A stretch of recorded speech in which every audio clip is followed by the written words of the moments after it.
Every night at 11 o'clock, when the power went out for hours, one student lit a single candle and kept studying. His roommates thought he was wasting his time. But 3 years later, the same student who studied in the dark walked into the brightest room in the country. His name was Ethan, 18 years old, in his first year at university. His dorm building had electricity, but the old wiring cut out constantly, especially during storms. Some nights, the power vanished for hours. Most students in his building studied only when the lights were on. When the power cut, they simply closed their books and went to sleep. Ethan didn't. Every evening, when the darkness came, he lit a small candle he kept in his desk drawer, sat down, and kept working through his notes. His father, David, would sometimes call and gently push back. "You're going to ruin your eyes doing that," he'd say. "Maybe," Ethan would answer, "but I'll ruin my future if I stop." Months passed like this. Ethan's classmates began outperforming him on early tests, not because they were smarter, but because they had better resources. Proper lighting, private tutors, reliable internet for research. He started to doubt himself.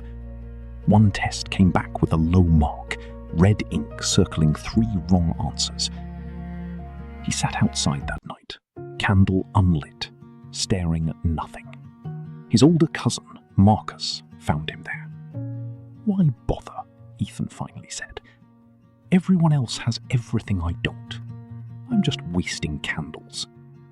Marcus sat down beside him. "Do you actually believe that?" he asked. "Or are you just tired tonight?" Ethan didn't answer. He genuinely didn't know anymore. Marcus picked up the unlit candle and turned it over in his hands. "You know what this candle can't do," he said.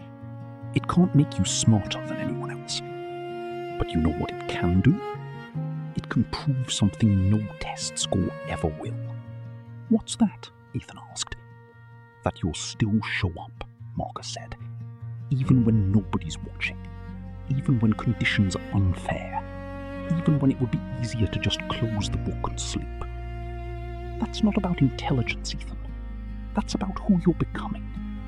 "But what if it's not enough?" Ethan asked.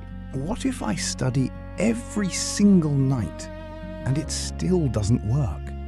Marcus lit the candle and placed it in front of him.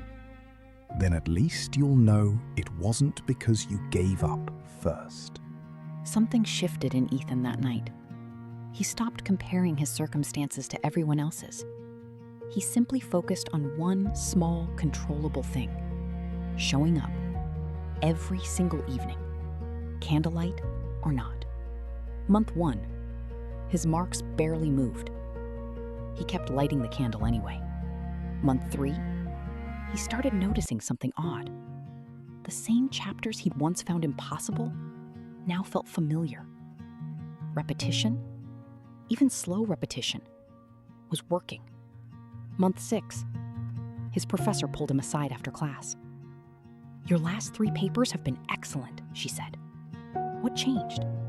Ethan almost said nothing. Then he corrected himself. "I stopped waiting for good conditions," he said. "I just started showing up in bad ones." Year 2, Ethan ranked among the top students in his class, despite having less than half the study resources of his classmates. Year 3, on the night before his final exam results were released, the power cut again, right on schedule. Ethan didn't even flinch. He simply reached for the candle, like he always did. The next morning, his name was posted at the top of the results board. Here's what Marcus understood, and what most people never learn. Motivation is unreliable. It shows up when conditions are perfect and disappears the moment they're not.